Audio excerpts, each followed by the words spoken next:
బయట జనాలు చాలా ఓన్ చేసుకుంటారు. సో పాజిటివ్ అయినా నెగిటివ్ అయినా వాళ్ళు ఓన్ చేసుకుని మైండ్లో ఇప్పుడు గబుక్కుని మీరు కనిపించినా కూడా మీరు బయట అంత మంచి వ్యక్తి అయినా వాళ్ళకి ఓకే వీడు చాలా చెడ్డవాడు బయట నేను మంచి వ్యక్తిని తెలుసా మీకు? మామూలుగా తెలుసా? నాకు తెలిసినంత వరకు మీరు బయట మంచి కాదు. మంచి వ్యక్తినా? కాదన్నా సడన్ గా నాకు తెలిసి అయితే మంచి వ్యక్తి. అంటే చాలా మందికి నేను చేసిన క్యారెక్టర్ చూసి నిజంగా బయట కూడా అలాంటి అని చెప్పి అనుకున్న చాలా మంది ఉన్నారు. ఎందుకంటే నేను బయట కొంతమంది ఎవరితో మాట్లాడినప్పుడు కానీ ఎస్పెషల్లీ లేడీస్లో అది ఉండిపోయింది నిజంగా బయట కూడా ఇడు దుర్మార్గుడేమో అని చెప్పి. బట్ అది ఏదో రోజు జనాలందరికీ తెలుస్తుంది, అంటే తెలుగు ప్రేక్షకులకి వీడు స్క్రీన్ మీద మాత్రమే ఇది, బయట అది కాదు వేరే అని చెప్పి అది తెలియచెప్పాలని నాకు ఒక కోరిక కూడా. సీరియల్ చేసేటప్పుడు అలాంటి ఫేస్ చేశారా? చాలా ఫేస్ చేశానండి. ఆడాలి బయట కూడా ఇప్పుడు కూడానండి. ఇప్పుడు కూడా అంటే ఇప్పుడు అంత తిట్టట్లేదు కానీ సీరియల్ టెలికాస్ట్ అవుతున్నప్పుడు అయితే బయటకు వెళ్తే దారుణం తిట్టేవారు, బూతులు తిట్టేవారు. ఎందుకు నేను మామూలుగా మా క్లోజ్ ఫ్రెండ్స్ వాళ్ళ మదర్స్ కానీ మా క్లోజ్ ఫ్రెండ్స్ వాళ్ళ గ్రాండ్ మదర్స్ కానీ టీవీ చూసినప్పుడు సచ్చినోడు వచ్చాడు రా బాబు అని చెప్పి ఇలా మాట్లాడుకునేవారు. అంటే అవన్నీ బ్లెస్సింగ్స్ కింద తీసుకునేవాడు అనుకోండి. అంటే ఎంత బాగా తిడితే అంత బాగా క్యారెక్టర్లు మనం ఇన్వాల్వ్ అయినట్టు వాళ్ళకి అంత బాగా క్యారెక్టర్ చాలా దారుణంగా తిట్టేవారు, చాలా దారుణాతి దారుణంగా తిట్టుకునేవారు. ఎందుకో నిన్న ఎప్పుడో ఎవరో మీమ్స్లో ఏదో పంపించారు, వస్తున్నాడు రా బాబు మళ్ళీ ఈడు అన్నట్టు ఏదో పెట్టి ఇడు మళ్ళీ వస్తున్నాడు రా స్మాల్ స్క్రీన్ కి అన్నట్టు ఎవరో పెట్టుకున్నారు. వచ్చేసాడు రాడు, మళ్ళీ వచ్చేసాడు రాడు. బట్ అంటే సీరియల్స్ లో చేసిన వాళ్ళకి సినిమాలో అవకాశాలు చాలా తక్కువ అని ఒక చిన్న అపోహ ఒకటి ఉంది. అది అపోహేనా నిజంగా అలాంటి ఫేస్ చేశారు? అలా ఏం లేదండి. రాజీవ్ కనకాల టీవీ నుంచి వచ్చారు, ఆయన ఇప్పుడు చాలా బిజీ స్టార్ట్ చేశారు. ఎంత బిజీ ఉన్నారు. సమీర్ టీవీ నుంచి వచ్చారు, చాలా బిజీ. ఛత్రపతి శేఖర్ టీవీ చేస్తున్నాడు, అటు సినిమాలు కూడా చేస్తున్నాడు. ఇంకా రాజీవ్ సమీర్ ఇంకా మూవీస్కి వెళ్ళిపోయారు. శేఖర్ అయితే టీవీ అటు సినిమాలు కూడా చేస్తున్నాడు. చాలామంది ఉన్నారు టీవీ నుంచి సినిమాల్లోకి వెళ్ళి ఇప్పటికీ బిజీగా ఉన్నారు. షారుఖ్ ఖాన్ గారు ఆయన టీవీ నుంచి వచ్చారు. ఆశిష్ విద్యార్థి టీవీ నుంచి వచ్చారు. ముఖేష్ ఋషి టీవీ నుంచి వచ్చారు. శివకార్తికేయన్ గారు టీవీ నుంచి వచ్చారు. పృథ్వీ ఇప్పుడు మొన్న బ్రేక్ వచ్చిన పృథ్వీ, మన యానిమల్ మూవీ పృథ్వీ టీవీ నుంచి వచ్చారు. టీవీ నుంచి చాలా మంది వచ్చారండి. ఎందుకు మన గ్రేట్ డైరెక్టర్ రాజమౌళి గారు సీరియల్ శ్రీనివాసం. నేను అప్పుడు రావడం కొత్త కదా, అప్పటికి వీళ్ళందరూ బిజీగా ఉన్నారు. రాజమౌళి గారిని నాకు ఫస్ట్ పరిచయం చేసింది రాజీవ్ కనకాల గారు. యమదొంగ సినిమాకి ఫిల్మ్ సిటీలో షూటింగ్ జరుగుతున్నప్పుడు అప్పుడు 4 క్యారెక్టర్లు కావాలి ఇంద్రుడితో పాటు. ఇంద్రుడు రాజీవ్ చేశారు, వరుణదేవుడు, అగ్నిదేవుడు, వాయుదేవుడు ఈ క్యారెక్టర్స్ కావాలి. దానికి కొంచెం టీవీలో ఉన్న ఫెమిలియర్ ఫేసెస్ కావాలని చెప్పంటే ఇమీడియట్గా రాజీవ్ మాకు కాల్ చేశాడు. వెళ్ళి ఒక 3-4 days వాళ్ళతో పాటు వర్క్ చేయడం జరిగింది. మోహన్ బాబు గారు కాంబినేషన్, ఆయన ఎముడు మోహన్ బాబు గారు ఆ కాంబినేషన్ చేయడం జరిగింది. మంచి ఎక్స్పీరియన్స్ అదైతే. 100%. దాని తర్వాత నాకు మళ్ళీ బాహుబలి 1కి రాజమౌళి గారు పిలిచి ఆడిషన్ చేసి బాహుబలి 1లో మార్తాండ వర్మ క్యారెక్టర్ ఇవ్వడం జరిగింది. టీవీ సీరియల్స్ చేసిన వాళ్ళకి ఏమో అంటే ఆ అపోహ అయితే ఉంది. సినిమాలలో పిల్లలు వీళ్ళు బాగా టీవీ అంటే అలవాటు అయిపోయిన ఫేసెస్ అని చెప్పి అది ఒకటి ఉంది. కానీ ఇప్పుడు ఈ రోజు రేపు ఓటీటీ ప్లాట్ఫామ్ కూడా వచ్చిన తర్వాత ఇక్కడ టీవీ అని ఓటీటీ ప్లాట్ఫామ్ కదా ఇప్పుడు స్మాల్ స్క్రీన్ ఉన్నాయి కదా చూస్తాం మనం. ఓటీటీ అంటే స్మాల్ స్క్రీనే కదా, అలాగే దాన్ని టీవీ సీరియల్ అనలేం కదా. స్మాల్ స్క్రీన్కి ఎప్పుడైతే ఓటీటీ వచ్చిన తర్వాత ఈ small screen big screen difference లేకుండా వెళ్ళిపోయింది.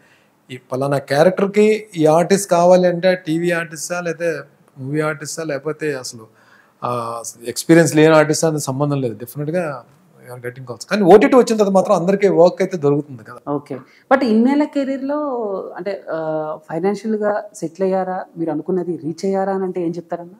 రీచ్ అవ్వలేదని చెప్తా.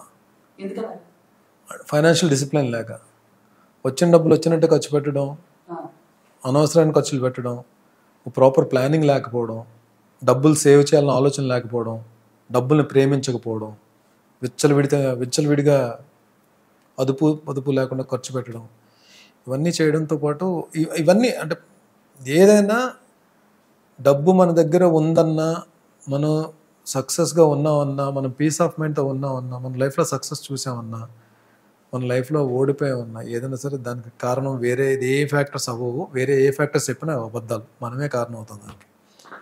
నేను అంటే నిజంగా ఫైనాన్షియల్ డిసిప్లిన్ లేకుండా వచ్చిన డబ్బులు వచ్చినట్టు ఖర్చు పెట్టేసి సేవింగ్స్ లేకుండా వెళ్ళడం, లేకపోతే అన్ని సీరియల్స్ 2003 నుంచి 2020 వరకు 17 years 1 month కూడా ఎప్పుడు నేను వర్క్ లేకుండా లేను. ఇప్పుడు ఏదో ఒక షూటింగ్కి వెళ్తున్నాను, టీవీ సీరియల్స్ వరకు. అంటే మినిమమ్ అంటే మంచి ప్యాకేజ్, మంచి పేమెంట్తోనే ఉండేది నాకు.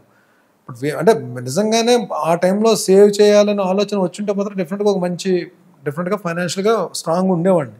బట్ లేకపోవడం వల్ల ఏమైందంటే ప్రాపర్ ప్లానింగ్ అది లేకపోవడం వలన, మెయిన్ మనం అకౌంటబిలిటీ ఎవరికైనా మనం లెక్క చెప్పాలని ఇది లేకపోవడం వలన, పెద్దలంటే గౌరవం లేకపోవడం వలన, భయం లేకపోవడం వలన, డాడీ చనిపోయిన తర్వాత అమ్మ మాట మా అన్నయ్య మాట వినకపోవడం వలన నేనే దాని ఫలితాన్ని అనుభవించాను. సో నిజంగా ఆ punishment, we deserve that punishment. ఇప్పుడు మా డాడీ చనిపోయిన తర్వాత ఆ స్థానంలోకి అన్నయ్య వచ్చాడు, అన్నయ్య కేర్ తీసుకునేవాడు, అన్నయ్య బాధపడేవాడు. ఇది అంటే మా అన్నయ్యకున్న ఆలోచనల్లో, మా అన్నయ్యకున్న డబ్బులు ఆదా చేసుకున్న ఆలోచనలో నాకు ఒక 10% కూడా లేకపోవడం వలన మా అన్నయ్య చూస్తూ బాధపడేవాడు. పాపం ఏం చెప్పలేకపోయాడు. చెప్పినా మనకు ఎక్కదు, ఆ టైంలో మన బుర్రకు ఎక్కదు. మనం వేరే దారిలో ఉన్నాం, వేరే లైఫ్ అంటే హ్యాపీనెస్ అంటే ఇదే అనుకున్నాం. చూశాడు దేవుడు కూడా చూశాడు, వీడిలా కాదు, సరైన జల తగిలితే మళ్ళీ సెట్ అవుతాడని చెప్పి అనుకున్నాడు ఏమో. టీవీ సీరియల్స్లో బిజీగా ఉండి ఒక పక్క సినిమాల్లో బిజీగా ఉండి కూడా హ్యాపీగా ఉంది లైఫ్. నిజంగానే నెలలో 15-20 రోజులు వర్క్ ఉండేది టీవీకి. 2 నెలలకు 3 నెలలకు సినిమాలో ఒక పెద్ద క్యారెక్టర్ కాకుండా చిన్న క్యారెక్టర్ చేసి నాకు 10 days క్యారెక్టర్ వచ్చేది, మినిమం అమౌంట్ వచ్చేది ఆ సినిమా నుంచి కూడా. ఇలా హ్యాపీగా ఉన్న లైఫ్లో వెళ్ళి అనవసరంగా మళ్ళీ టీవీ సీరియల్ ప్రొడ్యూస్ చేశాను. ఎందుకంటే అందరూ ప్రొడ్యూసర్లు అయిపోయారు, టీవీలో ఆర్టిస్టులు అందరూ కూడా ప్రొడ్యూసర్లు అయిపోయారు. మనం కూడా ప్రొడ్యూసర్ అయిపోతాం, డబ్బులు సంపాదించాం ఆలోచన. అది ఎంత తప్పు ఆలోచన అది. వాళ్ళకంటే సెట్ అయింది, వాళ్ళంటే డబ్బులు విలువ తెలిసిన వాళ్ళు కాబట్టి, డబ్బుని ప్రేమించే వాళ్ళు కాబట్టి, డబ్బుని జాగ్రత్తగా ఆదా చేసుకునే వాళ్ళు కాబట్టి వాళ్ళకి వర్కౌట్ అవుతుంది. వర్కౌట్ కాదు, డబ్బుని ప్రేమించిన వాళ్ళ దగ్గర డబ్బు ఉండదు, అది ఎంత ప్రయత్నం చేసినా ఉండదు. వెళ్ళాను, సరైన జల్ల తగిలింది, పడ్డాను. మంచి బాగానే డబ్బులు పోయాయి ప్రొడక్షన్ హౌస్లో. అందులో మనకు ఒకటి ఆదాలే సేవ్ చేసే అంటే ఆలోచన లేవు, ఇలాంటి లేవడం వల్ల గట్టి దెబ్బ పడింది.